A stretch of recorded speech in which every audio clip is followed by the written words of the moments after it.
I've taught blind, deaf, autistic, cerebral palsy, spinal bifida kids. As she flips through her scrapbook, accomplished swimming coach Carole Murray can recount endless memories of competitions and past students. She finds it funny when she recalls how it all started with one little girl. A young mother phoned me. Her little daughter had leukemia, and she knew she was going to die. And she was afraid there was going to be pools in heaven, so she wanted to learn how to swim. But the mother couldn't put her in any, just any pool. And so she had heard from a friend of mine that I had a pool here, so she phoned me, and I couldn't turn her down. While Carole's husband was away on business, she continued to coach swimming in her home without him knowing. And about 4 years after all this was going on, my husband came home early one day from New York.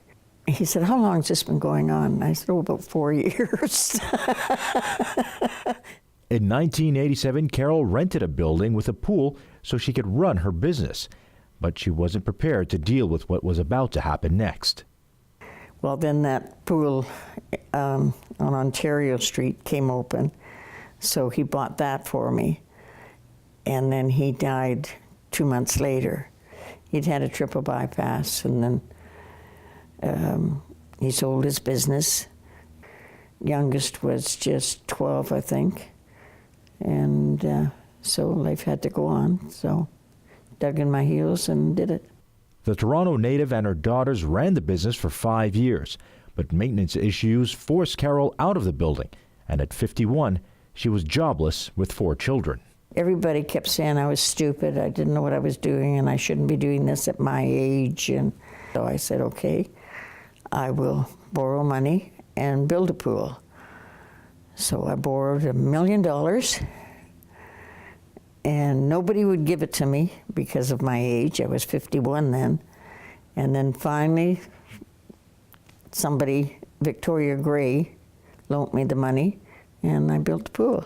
I know there was a minister taking lessons, and he said, "Are you sure you want to do this, Carole? Aren't you scared?" I said, "No, I'm not." The business thrived. Carole's students were in various age categories and won competitions all over the world. So we started, and then I got them into competing, and we won the Bell Canada trophies 2 years running, and it just kept going, and we raised money for the hospital. One of my boys, Andy McTavish, he swam 500 lengths of the pool, raised a lot of money. But the real sense of accomplishment came from teaching those how to do something they never thought was possible. She was here from the States, and she didn't know how to swim, always wanted to swim. So I taught her how to swim at 92. So she paid for the 2 weeks, came every day, didn't miss a day, and her last day she swam the length of the pool. But as the business grew, so did the demand. And at 72, Carole knew when it was time to jump out.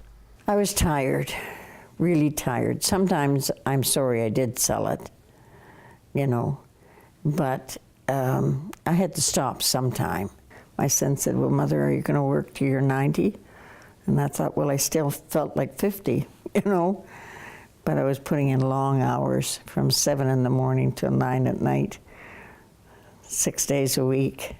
Now Carole spends her days relaxing and swimming at the Milton Sports Center and leaves the competitions to the next generation. And even my grandson, Gregory, he's the youngest swimmer to swim Lake Ontario. He came out very wrinkled.